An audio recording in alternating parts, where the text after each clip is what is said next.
Friends இந்த தேன் கூட bread பண்ண பாருங்களா, பார்க்கவே எவ்வளோ ஒரு சூப்பரா இருக்கு. இது கூட நம்ம ஏற்கனவே ரெடி பண்ணி வச்சிருக்கோம்ல, சுகர் சிரப்பை உள்ள சேர்த்துக்கோங்க. சுகர் சிரப்பு சேர்த்து உங்களுக்கு சுகர் சிரப்பு சேர்த்து சாப்பிடும்போது இதோட அந்த அளவுக்கு டேஸ்ட்டை கொடுக்கும். உங்களுக்கு சுகர் சிரப்பு சேர்க்க விருப்பம் இல்லைன்னா சாக்லேட் அது மாதிரி கூட நீங்க சேர்த்து சாப்பிடலாம். அந்த அளவுக்கு டேஸ்ட்டை கொடுக்கும். இங்க பாருங்க. இப்ப சேர்த்து கொடுத்துட்டு இப்ப இது வெளில எடுக்கும்போது எந்த அளவுக்கு நல்லா சாஃப்டா இருக்கு பாத்தீங்களா? இங்க பாருங்க.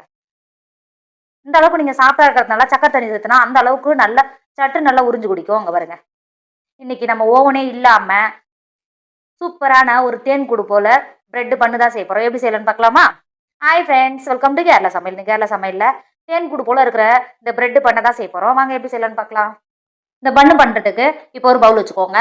நான் அரை கப் பால் எடுத்திருக்கேன். பால் வந்து நல்லா வெது வெதுன்னு சூடா இருக்கணும். நீங்க உள்ள கை வச்சா சுடுது அந்த அளவுக்கு இருக்கணும். இப்போ இந்த சூடான பாலை இந்த பவுல்ல சேர்த்து கொடுத்துக்கோங்க. பாலை சேர்த்து கொடுத்துட்டு அது கூடவே 2 டேபிள் ஸ்பூன் நான் பட்டர் எடுத்திருக்கேன். இப்போ உள்ள சேர்த்து கொடுத்துக்கோங்க. உங்களுக்கு பட்டர் சேர்க்க விருப்பம் இல்லைன்னா சன்ஃப்ளவர் ஆயில் கூட 2 டேபிள் ஸ்பூன் சேர்த்து கொடுத்துக்கோங்க. பட்டர் சேர்த்து பண்ணும்போது ஒரு டேஸ்ட்டும் வாசனையும் அந்த அளவுக்கு நல்லா சூப்பராக இருக்கும். சேர்த்து கொடுத்துக்கோங்க. பட்டர் சேர்த்து கொடுத்துட்டு அது கூடவே 1 டேபிள் ஸ்பூன் இன்ஸ்டன்ட் ஈஸ்ட் எடுத்திருக்கேன். இப்போ உள்ள சேர்த்து கொடுத்துக்கோங்க. ஈஸ்ட் சேர்த்து கொடுத்துட்டு அது கூடவே 3 டேபிள் ஸ்பூன் சக்கரை சேர்த்துக்கோங்க. நான் சாக்லேட் வச்சு பண்ண போகிறோம், அதனால தான் சக்கரை கம்மியாக சேர்த்துக்கிறேன். நீங்கள் சாக்லேட் சேர்க்கலன்னா இன்னும் ஒரு 3 டேபிள் ஸ்பூன் எக்ஸ்ட்ரா சேர்த்துக்கோங்க. சேர்த்து கொடுத்துட்டு அது கூடவே 4 டேபிள் ஸ்பூன் உப்பு சேர்த்துக்கோங்க. சேர்த்து கொடுத்துட்டு ஒரு முட்டையை உடச்சி சேர்த்துக்கோங்க. முட்டையை சேர்த்து கொடுத்துட்டு இந்த மாதிரி விஸ்கோ இல்லை ஸ்பூனோ வச்சு நல்லா கலந்து கொடுத்துக்கோங்க. இந்த அளவுக்கு நல்லா கலந்து கொடுத்துட்டு 250 கிராம் கப்பில் 2½ கப்பு சேர்த்து கொடுத்துக்கோங்க. மைதா மாவு சேர்த்து கொடுத்துட்டு கை வச்சு நல்லா மாவு நல்லா பிசைஞ்சு எடுத்துக்கோங்க. அரை கப்பு பாலுக்கு 2½ கப்பு மாவு கரெக்டாக இருக்கும். நீங்கள் குழைக்கும் போது மாவு நல்லா சாஃப்டாக குழைச்சி எடுத்துக்கணும். குழைச்சி எடுத்துக்கோங்க. நம்ம குழைச்சி எடுத்த மாவு இந்த அளவுக்கு இருக்கணும். 1 டேபிள் ஸ்பூன் எண்ணெய் சேர்த்துக்கோங்க. எண்ணெய் சேர்த்துட்டு மாவு காயாமல் இருக்கும், அதனால தான் சொல்கிறேன். சேர்த்துட்டு இப்போ மாவு எல்லா இடத்துலும் படுற மாதிரி இந்த மாதிரி தேய்ச்சி கொடுத்துக்கோங்க. இந்த அளவுக்கு நல்லா தேய்ச்சி கொடுத்துட்டு மூடி போட்டு மூடி ஒரு 1 மணி நேரத்துக்கு மாற்றி வச்சுக்கோங்க. மாவு நல்லா பொங்கி வரும். மாற்றி வச்சுக்கோங்க. இப்போ ஒரு பவுல் வச்சுக்கோங்க. ஒரு முட்டையை உடைச்சி பவுலில் சேர்த்துக்கோங்க. முட்டையை உடச்சி சேர்த்துட்டு இந்த மாதிரி ஒரு ஸ்பூனை வச்சு நல்லா கலந்து எடுத்துக்கோங்க.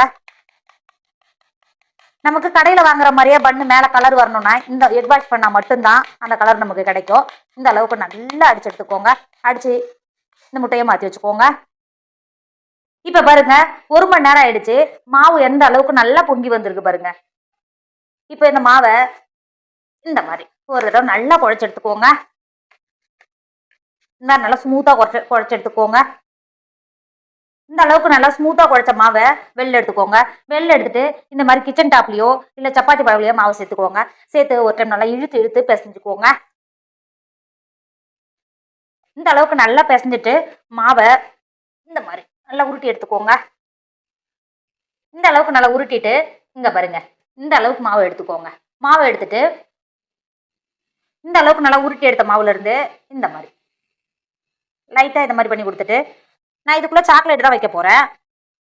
நான் எப்பவுமே வீட்டில் சாக்லேட் பண்ணி வச்சிருப்பேன். இந்த மாதிரி நல்லா உள்ள சாக்லேட் வச்சு கவர் பண்ணிக்கோங்க. கவர் பண்ணி இந்த மாதிரி நல்லா ஸ்மூத்தா இங்க பாருங்க, இந்த மாதிரி நல்லா ஸ்மூத்தா உருட்டி எடுத்துக்கோங்க. பாருங்க, உருட்டி எடுத்த மாவை இந்த மாதிரி ஒரு கேக்கு ட்ரேவில் பட்டர் பேப்பர் போட்டு வச்சிருக்கேன். இங்க பாருங்க, இந்த மாதிரி உள்ள சுத்தி உங்களுக்கு எந்த அளவுக்கு வைக்க முடியுமோ கொஞ்சம் கொஞ்சம் கேப் விட்டு செட் பண்ணிக்கோங்க.